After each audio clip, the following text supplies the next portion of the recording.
Alright, so a couple small updates. I had to pull the cylinder head off because I forgot to epoxy the little coolant divider that goes in the block over here. So I did all that. I didn't record it because I already recorded me putting the cylinder head on and everything. Basically, next thing I did was put on the water pipe. An O-ring goes in here, I lube it up with a bunch of oil, and it just slides right in. Bolt goes here. And then I have a gasket. This gasket right here. Slides in between the head and the water pipe, and then that bolts up. And then after that's in, I have the thermostat housing gasket right here, and that goes here, the thermostat housing. And then I am probably going to try and pressure test the block to make sure that the sleeves and nothing else leaks. So I'm going to put these gaskets in and try and rig something up to pressure test everything. Alright, so I got the gasket on this pipe, and I got the gasket on the thermostat housing. Basically what I did is I hooked up all of the coolant stuff, and you can see I literally plugged it with the most random shit just to seal it. Got that all hooked up. I got this all hooked up. Yeah, good old Elmer's holding this one down.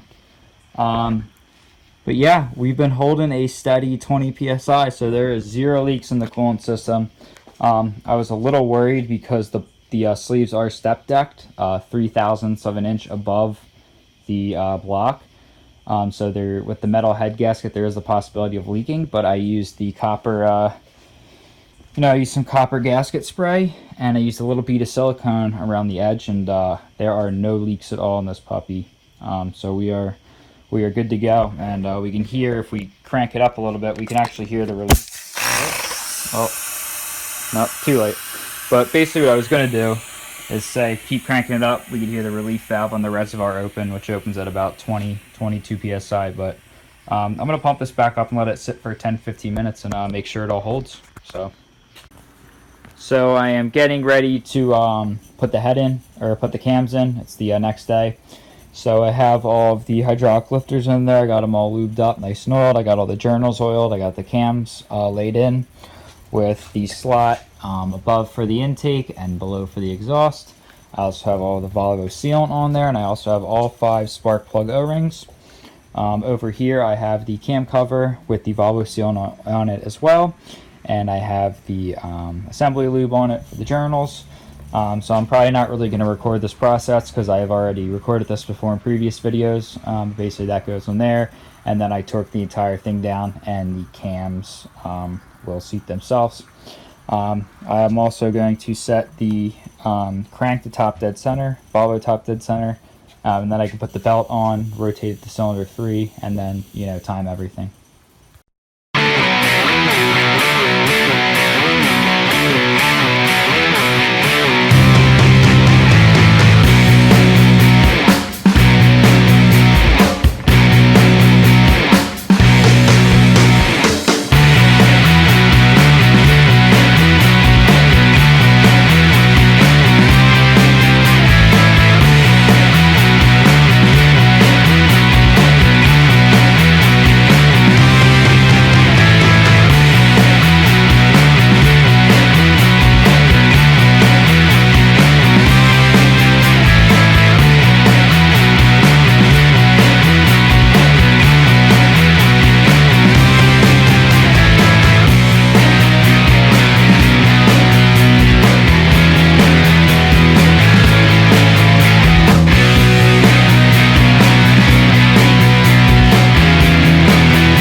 Got the cams in, got them all timed up.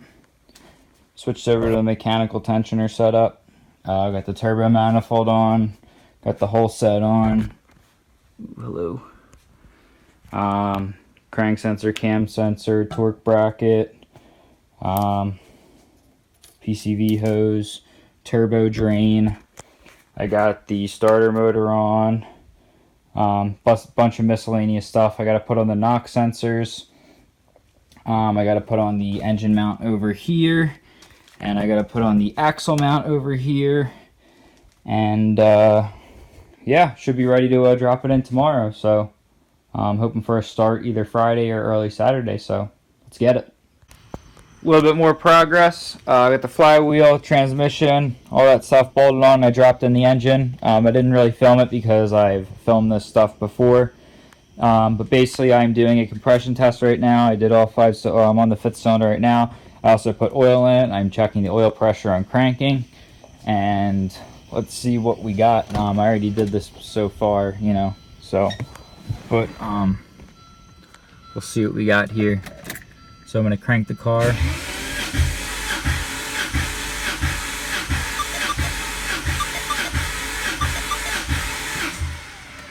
Nice. So we got 40 pounds of oil pressure on cranking. And let's see what this compression's looking like. Should have about 190. Okay, so a little lower. All the other cylinders were around 190. So that's pretty good for cold. Should bump up to around 210, 220 warm, since it says a 10 to 1 compression ratio. But yeah, we're getting there. Just got to button everything up and I can get some gas and I can fire it up. Alright, so I got pretty much everything buttoned up. I got 4 gallons of gas in the tank, just 93 octane. I'm going to be switching over to E85 after the 250 mile break-in. So I think we're pretty much ready to start. I got to put the catch can in, the intake, and the intercooler pipe, but you know, everything's hooked up for it to start up, so we're going to give it a try here.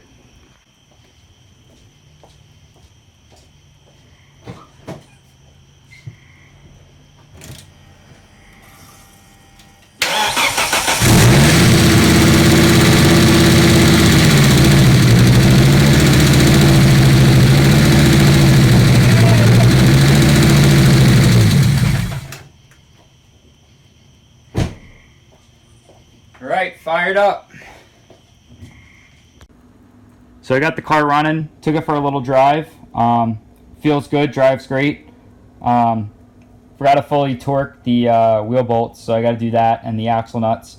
So probably going to get this video up and then keep doing more tomorrow and get her roadworthy. Also got to fix the speedometer. For some reason it's not reading, so I think one of the wires are loose. So really happy. So till the next video.